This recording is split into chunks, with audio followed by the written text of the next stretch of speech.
யார பார்க்கணும்? ஒண்ணும் இல்ல.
ஹலோ. என்ன லீலாவதி, சொன்ன மாதிரியே வந்துட்டீங்க போல. சும்மா சொல்லக்கூடாது. இந்த ப்ளூ கலர் டாப்ல சும்மா செம்மையா இருக்கீங்க.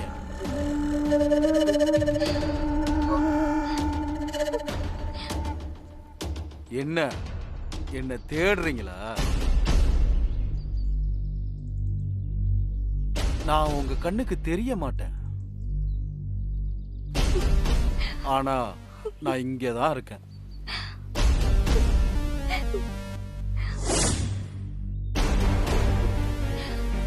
நான் தான் வந்துட்டேன்ல.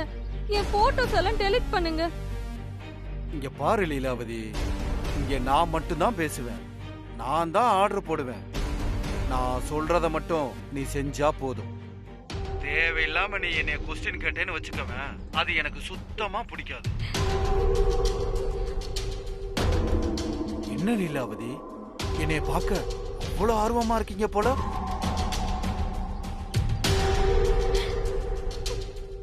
இப்பதானே சொன்னேன், தேவையில்லாத ஆராய்ச்சிலாம் வேணாம். நான் சொன்னதை மட்டும் செஞ்சா போதும். நான் மறுபடியும் உனக்கு கால் பண்றேன். ஹலோ.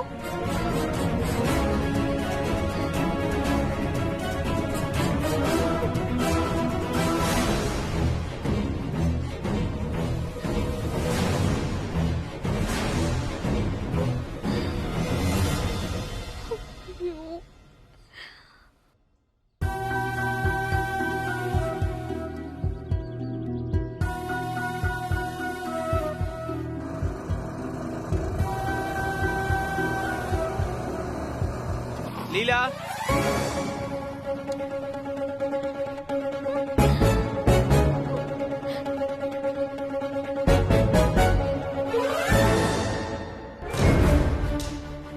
லீலா, இங்க என்ன பண்ணிட்டு இருக்க? ஃப்ரெண்டுக்காக வெயிட் பண்ணிட்டு இருக்கேன். நான் ஃப்ரெண்டா? யாரு? ஃப்ரெண்டு லீலா. லீலா? ஷீலா வரேன்னு சொன்னா, ஆனா இன்னும் ஆளை காணோம். ஃபோன் பண்ணி பாரு. இல்ல, நம்பர் ஸ்விட்ச் ஆஃப்னு வருது. சரி வா, வீட்டுக்கு போலாம்.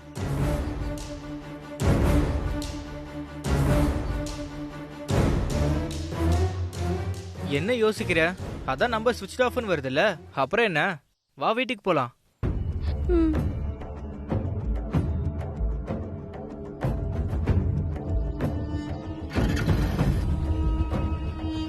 இனிமே உன் ஃப்ரெண்டை மீட் பண்ணணும்னா வீட்டுக்கு வர சொல்லு. இந்த மாதிரி பப்ளிக் பிளேஸுக்குலாம் வர சொல்லிட்டு இருக்காத. சரிண்ணா.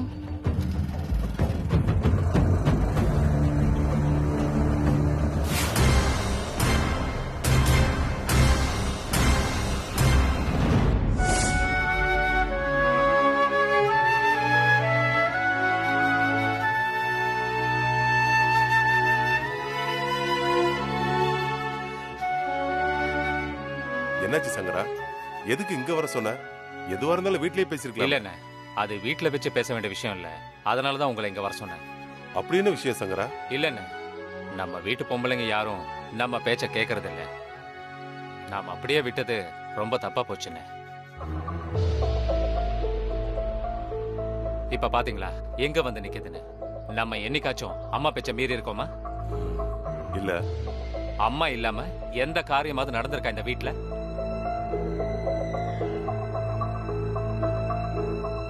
ஆனா இன்னைக்கு சூர்யா கல்யாணத்துக்கு புடவை எடுக்கிறதுல இருந்து நகை எடுக்கிறதுல இருந்து எல்லாமே அவங்க இஷ்டத்துக்கு தான் செஞ்சுக்கிட்டு இருக்காங்க.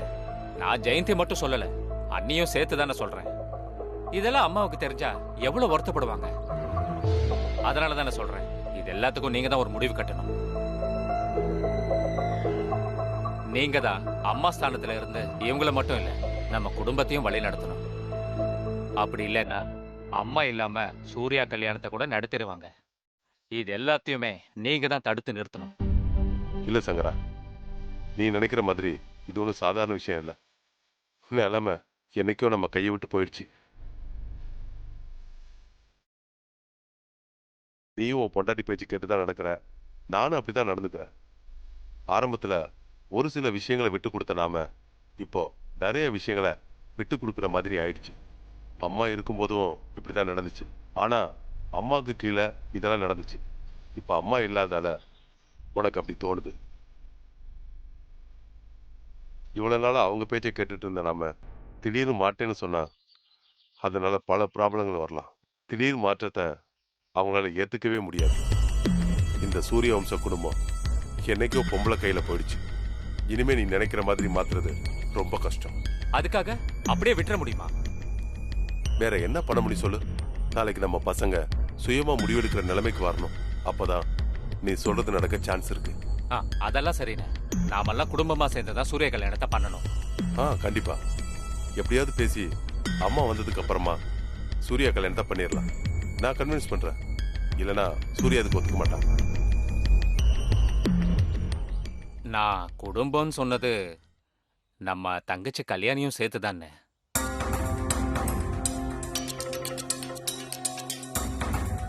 பாவம் கல்யாணி தப்பு பண்ணிடுச்சு. நான் இல்லைன்னு சொல்லல, ஆனா அதுக்கான தண்டனைய இத்தனை வருஷமா அனுபவிச்சிடுச்சு. நம்மளை பார்க்காம பேசாம பழகாம ஏதோ ஒரு மூலையில அனாத மாதிரி தானே வாழ்ந்துகிட்டு இருக்கு. நம்ம தங்கச்சிய நாமளே ஒதுக்கி வச்சா எப்படின்னு? கல்யாணி விஷயத்துல நீ ஒரு நல்ல முடிவா எடுன. நீ சொல்றதுல வாசம் தான். ஆனா கல்யாணி விஷயத்துல கண்டிப்பா அம்மா ஒத்துக்க மாட்டாங்க. அவங்களுக்கு இன்னும் கோபமே தீரல. அந்த கோபத்தை அவங்க மட்டும் வச்சுக்கல, அடுத்த தலைமுறைக்கும் கடத்திட்டாங்க. பார்த்தல அன்னைக்கு சூர்யா நடந்துகிட்ட விதத்தை. ஹோட்டல்ல இருந்த கறியை யாரோ அழிச்சிருக்கே, என்ன வேலை பண்ணான்னு. சூர்யாவே இப்படி இருந்தா இன்னும் அம்மாவா இருந்திருந்தா என்னெல்லாம் பண்ணிருப்பாங்க. எதுக்கும் ஒரு தடவை அம்மா கிட்ட பேசி பார்க்கலாமே. இதெல்லாம் மாறும்னு எனக்கு நம்பிக்கை இல்லை சங்கரா. உனக்கே தெரியும், அம்மாவை எதிர்த்து இது வரைக்கும் நம்ம பேசுனதே இல்லை. இதுல மட்டும் அவங்க மாறுவாங்கன்னு எப்படி நம்புற? இந்த சூரிய வம்ச குடும்பம் பொம்பளை கைக்கு போச்சுன்னு சொன்னது அம்மாவையும் சேர்த்துதான்.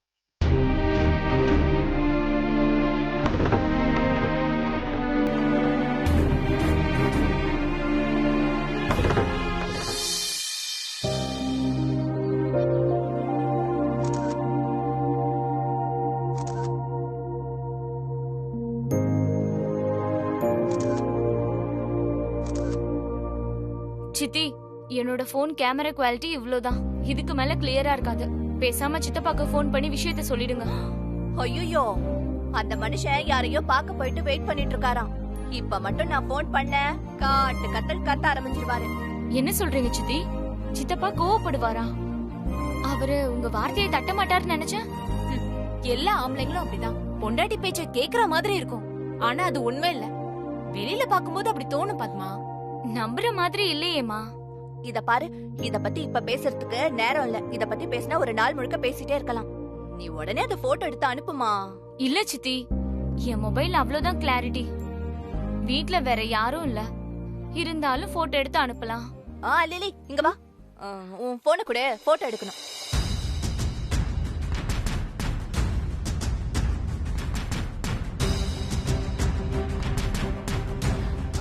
இப்ப நீ போட்டோ எடுத்து என்ன பண்ண போற? ஏ பைத்தியம், என்ன போட்டோ எடுக்கல?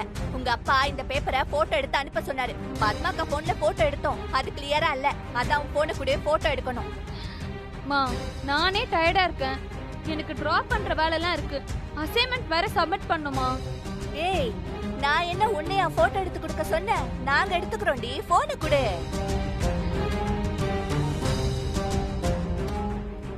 ஐயா, போனை கொடுறீனா? இந்த பத்மா போட்டோ எடு. ரொம்ப தான் பண்றா.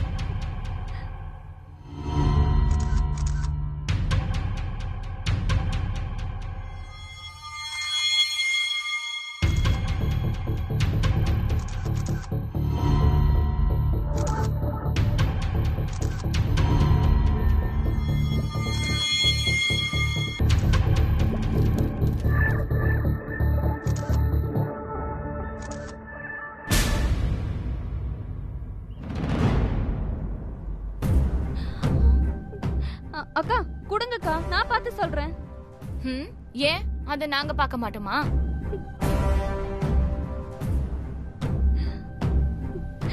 ஐயோ, அக்கா உனக்கு எங்க இருக்குன்னு தெரியாது, நான் காட்டுறேன். ஏன் நான் என்ன செல்ல பார்த்ததே இல்லையா?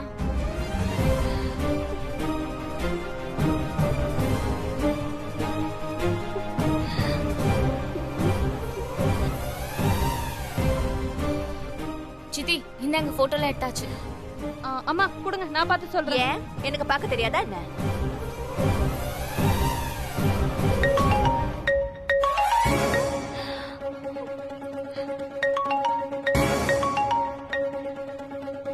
அம்மா போன கொடுமா, எனக்கு கால் வருது. இருடி, ஏதோ நம்பர் தானே, நான் பேசுறேன். அம்மா எனக்கு வேலை இருக்குமா, போன கொடுமா. எப்படி? ஹலோ,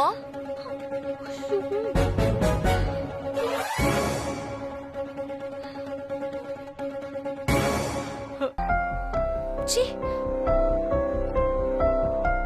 யார் போன்ல?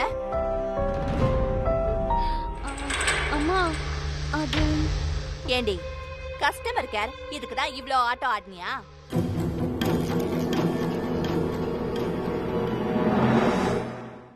கண்ட கண்ட நேரத்துல போன் பண்ணுவாங்க, இதுல இவ வேற ஒருத்தி. சரிம்மா, போன கொடு, எனக்கு வேலை இருக்கு. ஏய் இருடி, இது உங்க அப்பாக்கு அனுப்பணும். கொஞ்ச நேரம் உட்காரண்டி. சுடு தண்ணி கால்ல ஊத்துன மாதிரி போகணும்னு சொல்ற. மா, அவதான் வேலை இருக்குன்னு சொல்றால, போனை கொடுங்க சித்தி, அவ போகட்டும். அட நீ வேறடா, இத போட்டோ எடுத்து உங்க சித்தப்பா அனுப்ப சொன்னாரு. போட்டோ எல்லாம் எடுத்தாச்சு. இத அனுப்புறதுக்குள்ள இப்படி குதிக்கிறா. சித்தப்பாக்கு தானே, நான் எடுத்து அனுப்புறேன், அவகிட்ட போனை கொடுங்க. போடி. இந்தாப்பா, இப்படி வச்சு.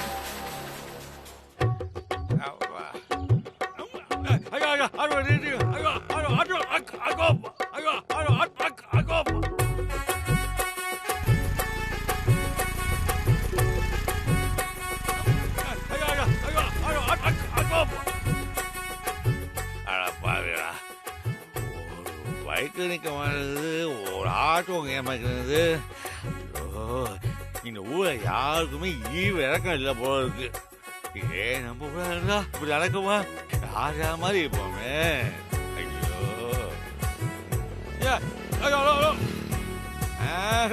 நேற்று மாட்டானே யாரும். இப்படியே நடந்து போனாலும் ஊர் போய் சேர 4 நாள் ஆகும். 2 நாளைக்கு மேல பாடி தாங்காது. அப்புறம் டெட் பாடியா தான் போனோம். கடவுளே. ஆமாம்மா, அப்பதான் வந்திருக்கேன். கொஞ்சம் வெயிலா இருக்கு, வேற ஒன்றும் இல்லை. ஆமாம்மா. ஏ ஒரு நிமிஷம்டா இரு.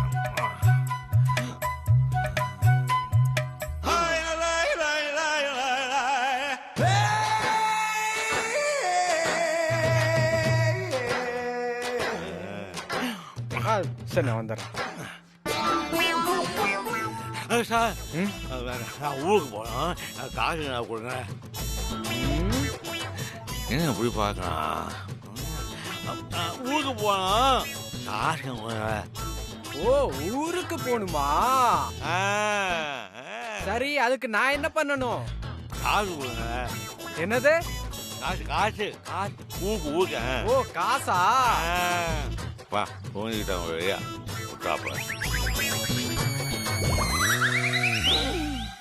யோ என்னையா பண்ற? ரொம்ப எக்காத, பர்சுக்குள்ள விழுந்துற போற. உனக்கு எவ்வளவு வேணும்? 20,000 வேணும். என்னது? ஐயோ, பழக்க தோசை கேட்டேனே. தயங்காம கேளு. எவ்வளவுயா? 20,000. எவ்வளோ? 20,000. 20,000.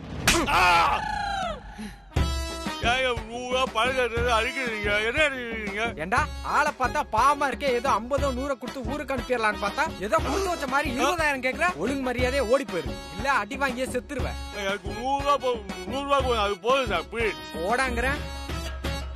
திரும்ப திரும்ப கேட்டுட்டே இருக்கேன். போடா. 50 ரூபா கொடுங்க சார். ஏய் உன்னை கல்லெடுத்து வண்டி ஓட்டுறியா? போடா. போயிடுறேன். 50 ரூபா பணம் கேட்டா கழுத்து அழைக்க வரான். நிஜமாவா? எனக்கும் சமந்தாவுக்கும் மேரேஜா? என்னால நம்பவே முடியல. இந்த அதிசயம் எப்ப நடந்துச்சு? நானும் உங்க அண்ணன் சூர்யாவும் சமந்தாவை கூப்பிட்டு பேசினோம். அவளே உனக்கு ஓகே சொல்லிட்டா. கூடிய சீக்கிரமே மேரேஜ் தான். இப்ப கூட என்னால நம்ப முடியல, சாம் எனக்கு ஓகே சொல்லிட்டான்னு. அவ ஓகே சொல்லிட்டானா ஸ்ட்ரெயிட்டா ஓகே சொல்லல, ஆல்மோஸ்ட் ஓகே தான். அப்போ கன்ஃபார்மா சொல்லியா? கன்ஃபார்ம் தான். அதுவே ஒரு மாதிரி பூசி முழுகி சொல்லிட்டா. ஹலோ சாமான்யா, அவ ஓகே சொல்லிட்டான்னு சொல்ற, ஆல்மோஸ்ட்னு சொல்ற. அப்ப அவளுக்கு என்ன பிடிக்கலையா? ஐயோ சந்துரு, உனக்கு புரியுதா இல்ல புரியாத மாதிரி நடிக்கிறியா? சத்தியமா எனக்கு புரியல சாமான்யா. எந்த பொண்ணுமே ஸ்ட்ரெயிட்டா வா மேரேஜ் பண்ணிக்கலாம்னு கூப்பிட மாட்டா. அது எங்கேயாவது கோடியில 1 2 தான் நடக்கும். பிடிச்சிருக்குன்னு கொஞ்சம் நாசுக்கா தான் சொல்லுவாங்க. நாம தான் புரிஞ்சுக்கணும். ஓ அப்படியா? பின்ன உன்னை பத்தி பேசினா ரொம்ப எக்ஸைட் ஆகுறா. அவ கண்ணிலேயே காதல் தெரியுது.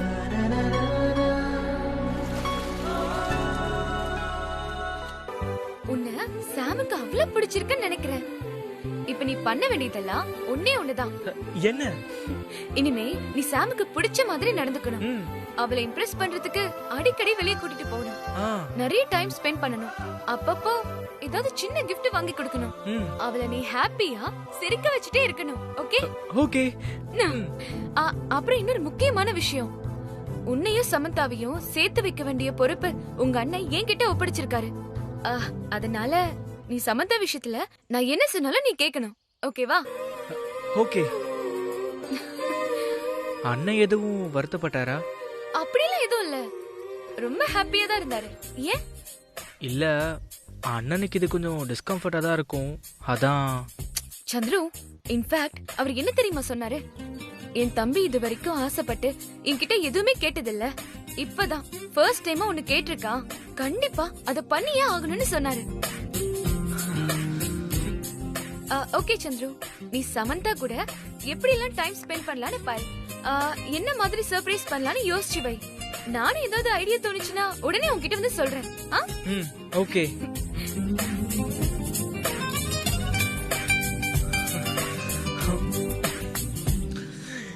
எஸ்.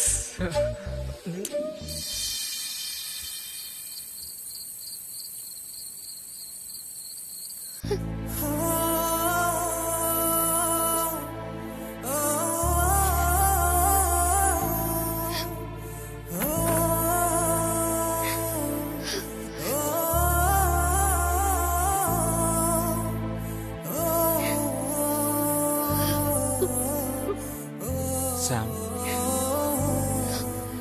சாம்,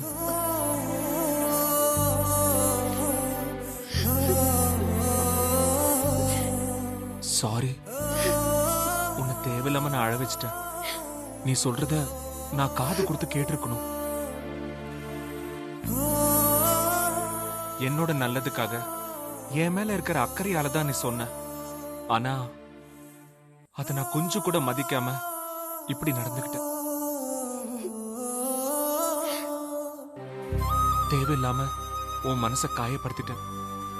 நீ சொன்ன மாதிரி அந்த சாமானியா என்ன பிளாக்மெயில் பண்ணி தான் ஒத்துக்க வச்சா. அவளை கல்யாணம் பண்ணிக்கிட்டா என் லைஃபே ஸ்பாயில் ஆயிடும் தான் தோணுது. எப்போ நீ என்ன பத்தி உன் மனசுல சீப்பா நினைச்சியோ அப்பவே நான் உன்னை மறந்துட்டேன்.